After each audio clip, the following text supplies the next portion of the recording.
Bismillahirrahmanirrahim.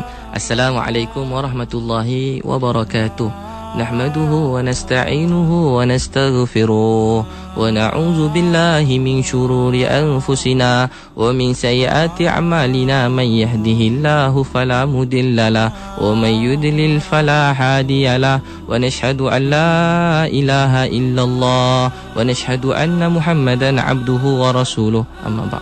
Alhamdulillah, hari ini kita bersama segmen motivasi pagi di IKIM FM, pilihan utama anda. Alhamdulillah, tuan-puan sekalian, hari ini kita nak ceritakan bagaimana hari ini benda yang paling utama ialah solat. Solat ialah tanda kita sebagai seorang hamba. Sebab apa kita cerita? Sebab seluruh hari ini kita kerja sebagai ibadah. Belajar tu satu ibadah. Apa pun kita buat sebagai ibu bapa tu satu ibadah. Jadi anak tu pun ibadah. Apa pun ibadah, tapi dia syarat utama dia, kita tidak, kata ulama', tidak tinggalkan sembahyang. Sebab tu sembahyang ni adalah satu hadiah daripada Allah. Ya Allah beri terus pada Nabi tanpa perantaraan Jibril AS. Jadi sembahyang ni benda yang sangat besar dan nikmat dia pun begitu besar, yang mana hari ini mula hilang daripada umat ini. Sebab tu kata Aisyah radhiyallahu anha, Aisyah dengan Nabi ni sangat rapat. Begitu mesra Aisyah dengan Nabi, macam-macam kisah dia bersama yang begitu kita dengar. Kenapa Aisyah riwayatkan ialah kerana Aisyah ni segala perkara diceritakan, sehingga dia beritahu 50% hukum hakam ni banyak datang daripada Aisyah radhiyallahu anha.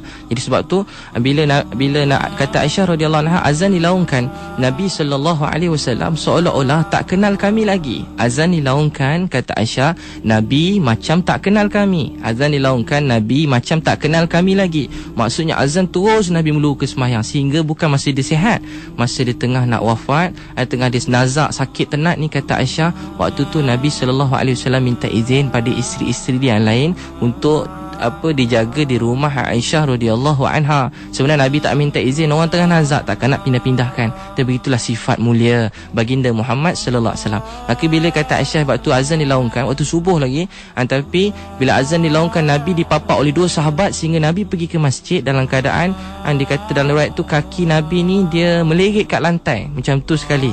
Tuan-puan ada tak, kalau kita dah pedah dalam keadaan sakit, orang papah sampai kaki melirik kat lantai, dapatlah satu perkara yang telah dibuat oleh baginda Nabi sallallahu alaihi wasallam. Sebab tu Umar radhiyallahu anhu, dia nampak pentingnya sembahyang ni sampai dia kata dekat kepala surat.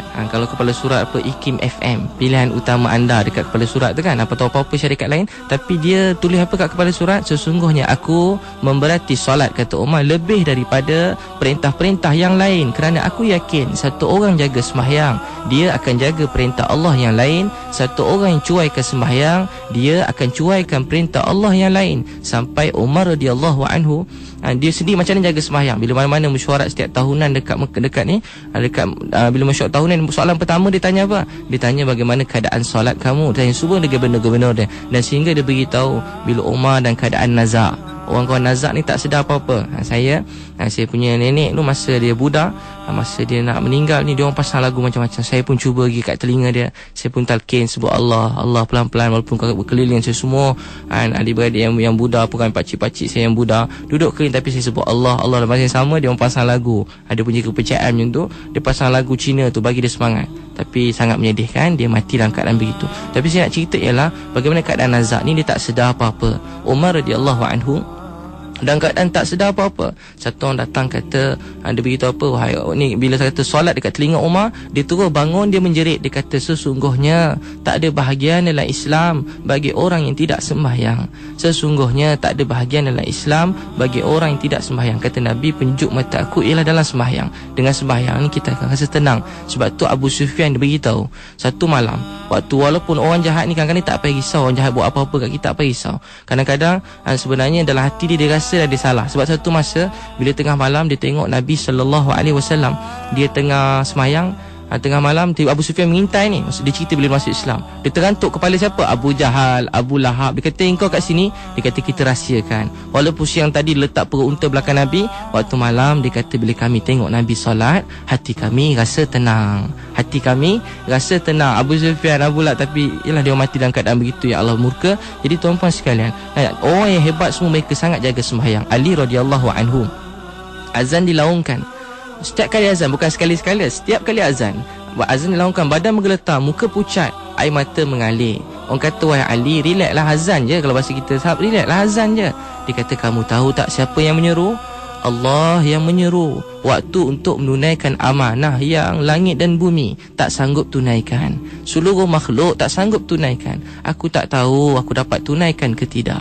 Maka Ali menangis. Bagaimana kita hari ini berdengar azan, ada tak perasaan sebegitu? Bila kita dengar pula bukan Ali, anak Ali, Hasan dan Husin, azan dilaungkan, badan kata dan riwayat beritahu Hasan Husin muka dia pucat. Cicit dia Zainal Abidin rahmatullah alaih, dia dilaungkan, muka pucat. Macam mana kita hari ni? Dulu zaman mak bapak kita, mak ayah kita orang kampung-kampung semua sangat jaga sembahyang. Sedapat anak macam kita yang sembahyang, yang dapat sembahyang betul pun ada yang kurang-kurang sikit pun ada. Macam mana pula anak-anak kita esok? Macam pula seterusnya. Sebab tu kita kena risau keadaan sembahyang kita. Zaman dulu kalau terlambat sembahyang 3 hari menangis.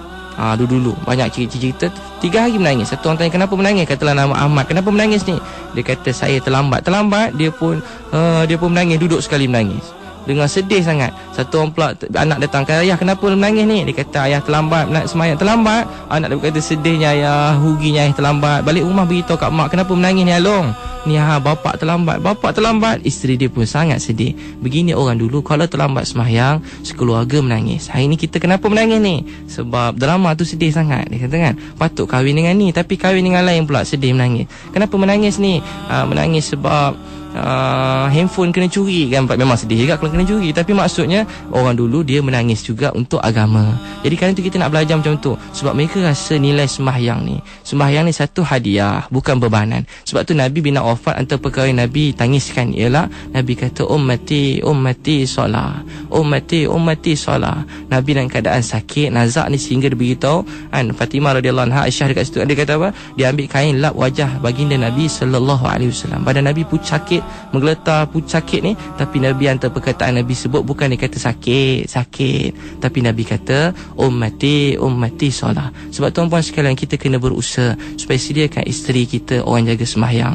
Kalau suami kita belum sembahyang, kita doa menangis pada dia, ya Allah sian dia baik, tidur sekali dengan saya, apa saya nak semua dia bagi, tapi dia belum jaga sembahyang. Ya Allah, anak saya ni bagus, baik, cemerlang, tapi satu je lagi dia belum ada. Ya Allah, kesian dia dapat jaga sembahyang. Satu orang guru pula tengok anak-anak yang hari dia berjumpa anak murid dia, tengok kita menangis, ya Allah kesian dia belum sembahyang. Kalau kita bos, kita kesian, pekerja kita kerja siang malam untuk kita, habis-habisan kerja untuk kita perah tenaga dan habis-habisan, dia pun dapat faedah, kita banyak sangat dapat faedah, tapi ada tak kita fikir, ya Allah sian pekerja-pekerja saya ni bagus, baik, kuat kerja, tapi mereka tak sembahyang. Sebab tu kita kena risau. Sebab tu kalau bila dulu bila kalau sekarang kita lah kan bangun pukul 8 pagi terlambat, kata mak tak pergi kerja ke? Dia kata hari ni cuti mak, contoh KL Selangor, kata Selangor cuti, duduk KL, oh ke cuti. Bapak kata mak tak kerja ke? Cuti, biasa pukul 6 dah hilang, ni tak kerja ke long? Cuti. Adik yang kecil tanya, sekeluarga kata kenapa ni? Cuti semua kan? Oh cuti, semua terperanjat kalau satu orang terlambat pergi kerja atau apa, rupanya sebab cuti. Jadi hari ni macam mana pula semayang? Dengar tak semayang subuh, Allah, dengar anak tak semayang subuh, ada tak kita menangis? Bukan kita berjerit kat dia, tapi kita menangis sedih. Adalah kekurangan kita, mungkin kita kurang doa untuk dia. Atau kalau anak tengok bapak tak semayang, kita kena kesian, dia bagi apa yang kita nak, tapi dia tak semayang. Sebab tu semayang ni benda yang penting. Mana-mana kita pergi, kita kena usaha kita dan orang keliling kita, orang yang jaga semayang. Antara kita nak buat ialah untuk orang semayang, mula-mula sekali kita kena banyak menangis. Sebab tu saya pernah cerita beritahu, masa saya kecil dulu, sebab walaupun keluarga saya semua dalam keadaan jauh, tapi satu perkara yang diusahakan ialah satu orang cikgu. Dia kata apa? Dia baru 5 minit sebelum mula kelas, dia kata satu orang tinggal satu sembahyang akan diam dalam neraka selama satu hukum. Satu hukum bersamaan 80 tahun akhirat.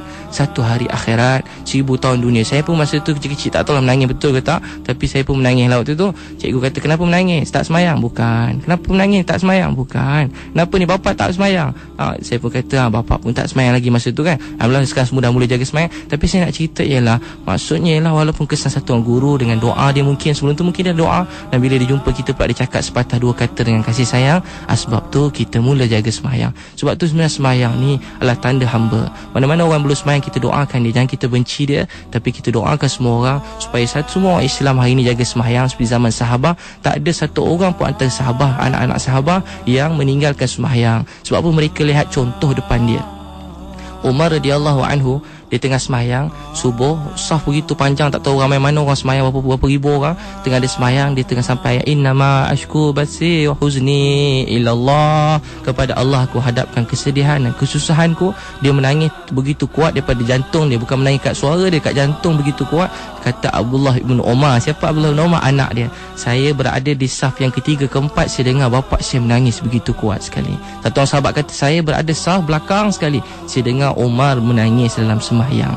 Jadi kerana itu kita nak usaha kita daripada kecil, kita kecil solat 5 kali sehari semalam. Semoga Allah Subhanahu Wa Taala pilih setiap daripada kita orang jaga sembahyang sampai kita mati. Sekian daripada saya. Mudah-mudahan tuan-tuan puan kita doa hari pada Allah. Wabillahi taufiq wal hidayah. Wassalamualaikum warahmatullahi wabarakatuh.